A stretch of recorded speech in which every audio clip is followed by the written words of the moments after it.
श्री हनुमान जी को तुलसी बाबा की नजरों से समझने परखने के लिए दो साधन हैं। रामचरितमानस में किष्किंधा कांड से शुरुआत करके लंका कांड तक उनका पूरा यशगान है, उनकी कीर्ति है, उनका कार्य है। और फिर हनुमान चालीसा है।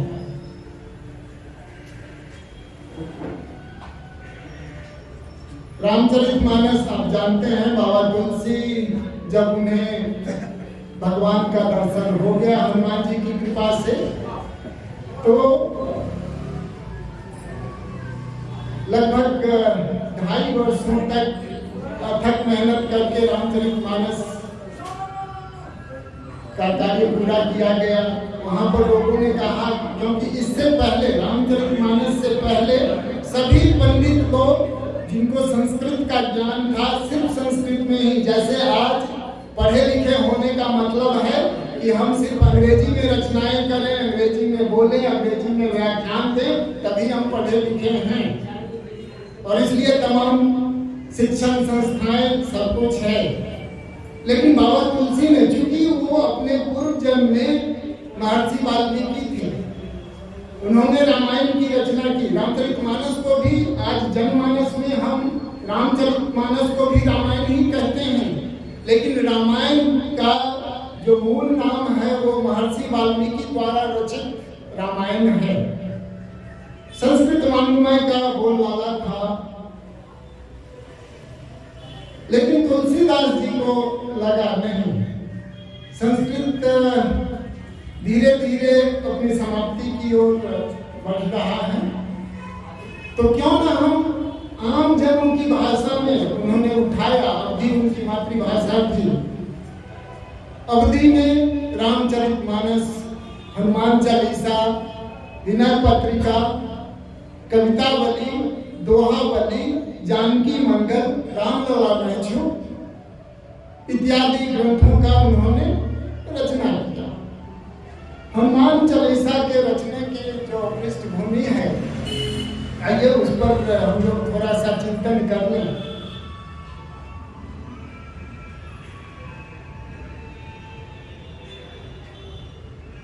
गोस्वामी जी जब अपने संन्यास जीवन का आरंभ किए, वो भी अपने आप में एक सुखद और दुखद दोनों ही घटनाएं हैं।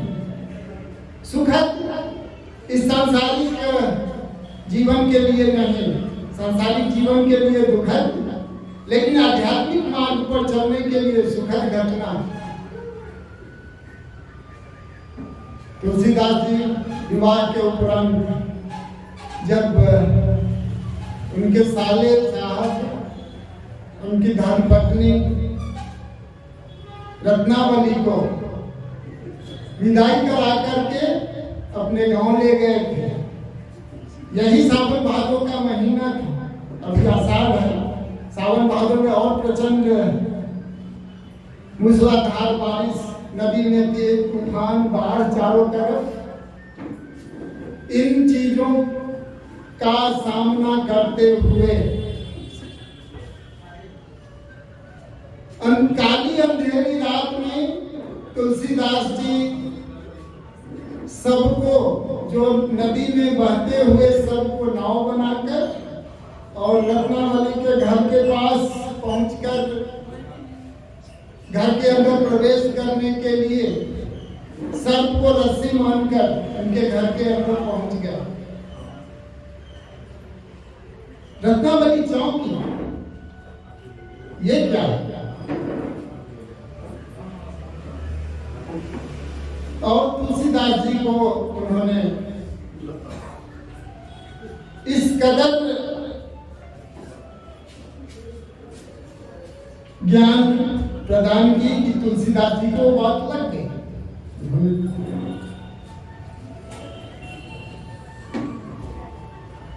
रत्नावली इतने ही कहा कि जिस कदर से आतुर होकर के कामवश आप इन सारी बाधाओं को पार करके हमारे घर में आकर के यहाँ भी द्वार बंद थे, फिर भी आपने अंदर आया।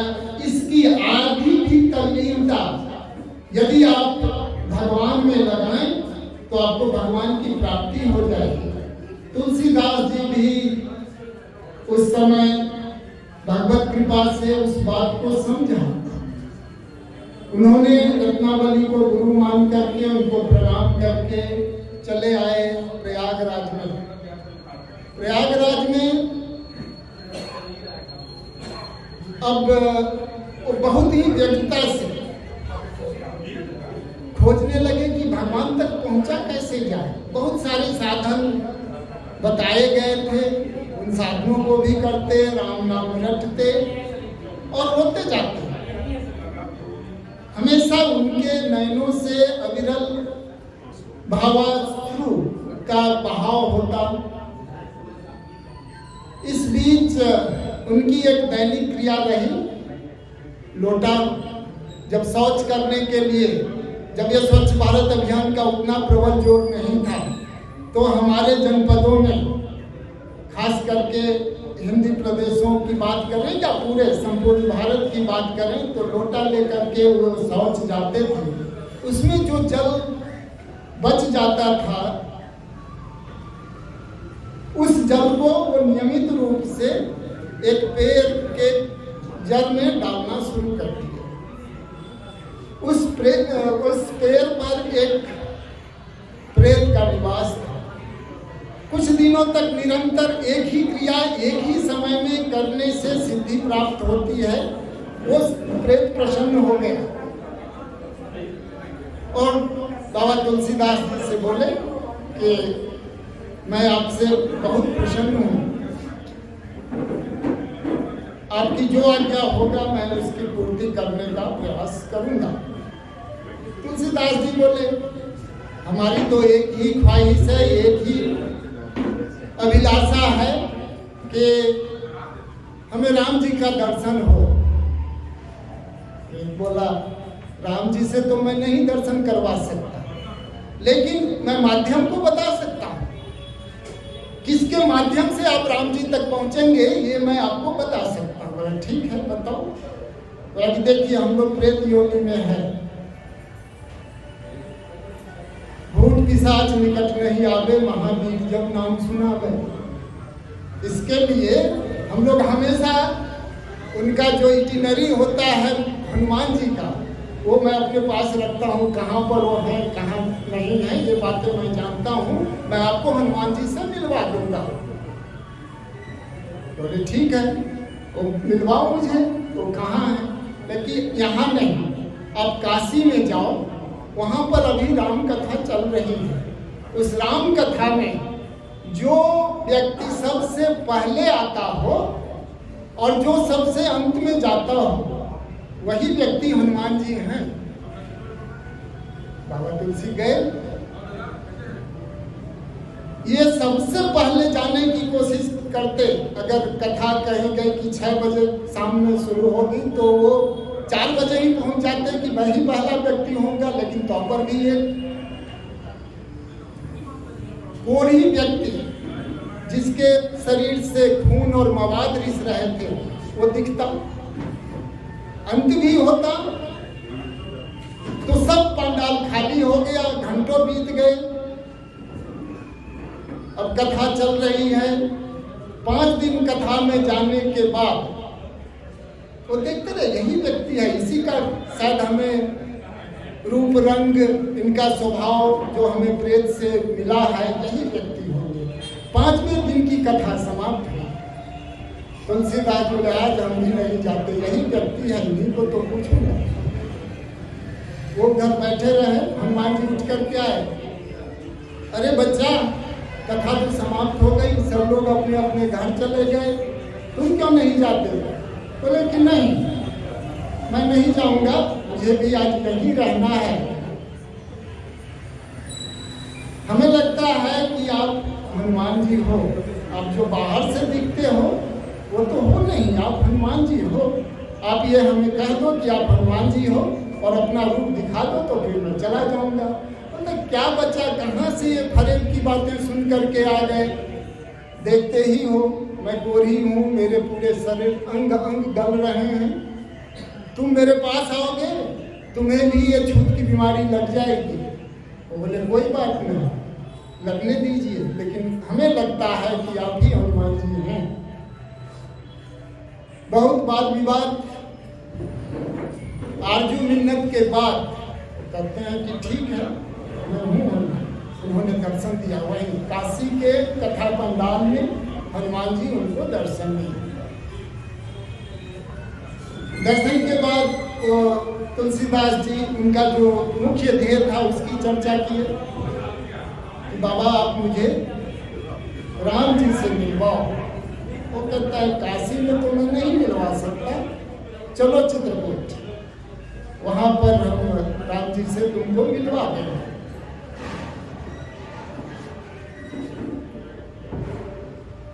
अब राम जी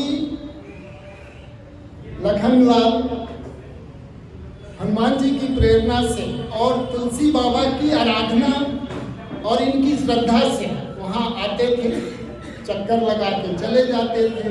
ये बाबा राम घाट पर अपना श्रीखंड चंदन रगड़ते हुए, और उसमें पानी से नहीं, उनके जो अश्रुधार से उससे वो श्रीखंड चंदन का लेप बना रहे थे, चले जाते। एक दिन इनको नहीं, एक दिन राम जी आ गए बच्चे के रूप में, बाबा मुझे चंदन दो। तुलसीदास जी रोए जा रहे हैं और बोले नहीं नहीं, अरे बचवा हमें क्यों परेशान कर रहे हो, मैं ऐसे ही दुखी व्यक्ति हूँ, जाओ इस घाट पर बहुत सारे पंडे हैं और भी साधु महात्मा है, उनसे जाकर के चंदन ले लो। राम जी बोले नहीं बाबा आपसे ही लेना है। अरे क्यों परेशान कर रहे हो, देखो मैं बहुत ही परेशान हूँ। राम जी पूछे क्यों बाबा परेशान क्यों हो, क्या कष्ट है, आप रो रहे हो, क्या बात है? नहीं मैं अपने आराध्य देव की खोज में हूँ, हनुमान जी बताए कि चित्रकूट के घाट पर वो मिलेंगे। अच्छा तो नहीं मिले इसलिए आप रो रहे हो? हाँ मैं इसीलिए रो रहा हूँ। तो आपके भगवान इतने निष्ठुर हैं? तो बोले ना ना बच्चा ये मत बोलो कि हमारे भगवान हमारे आराध्य देव निष्ठुर हैं। तो अगर वो निष्ठुर नहीं है तो आपसे मिले क्यों नहीं आकर के? तो अब हनुमान जी को लगा वो पेड़ पर एक तोता के रूप में बैठ करके अब कहे कि बहुत हो गया, अब ये राम जी की बात को भी नहीं मान रहे हैं, तो हमें कुछ करना होगा। फिर उन्होंने तोता बन के, आप लोग जानते होंगे, अपनी कविता सुनाई चित्रकूट के घाट पर, भय संतन की भीड़, तुलसीदास प्रभु चंदन रगरे, तिलक देत रघुवीर। ये शब्द ज्यों ही तुलसीदास जी के कान में पड़ा, हनुमान जी भी साक्षात होकर के तोता का रूप छोड़ करके पहुंच गए। तीनों वहां पर राम लखन और हनुमान जी, उनसे मुलाकात हुई। तुलसी बाबा धन्य हो गए और वहां पर उनको दिया गया कि आप काशी में जाओ, पहले वहां साधना करो, वहां पर जो संस्कृत का साम्राज्य और कर्मकांडों का जो संजाल बिछा हुआ है उसे खत्म करो, फिर आगे की जीवन चलेगा। तो भगवान तो ऐसे कृपालु हैं।